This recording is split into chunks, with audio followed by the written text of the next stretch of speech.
ভালুকবাবু সকালবেলা ঘুম থেকে উঠে বলে, আহা, আজকে যদি একটু মধু খেতে পারতাম। সে বের হল বনের পথে। ভালুকবাবু এক মৌচাক দেখতে পেল গাছে ঝুলছে। সে লাফিয়ে গিয়ে মধু নিতে চাইল, কিন্তু মৌমাছিরা গুনগুন করে বলল, এই যে, চুরি করে মধু খেতে নেই। ভালুকবাবু ভয় পেয়ে পালিয়ে গেল।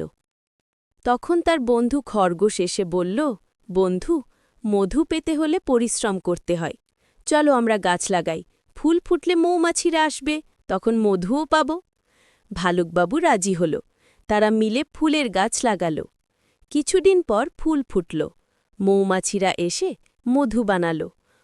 এবার মৌমাছিরা খুশি হয়ে বলল, তুমি আমাদের জন্য ফুল এনেছ, তাই এবার মধু তোমার জন্য। ভালুকবাবু হাসতে হাসতে মধু খেল আর বলল, আসল আনন্দ পরিশ্রমের মিষ্টি ফলে।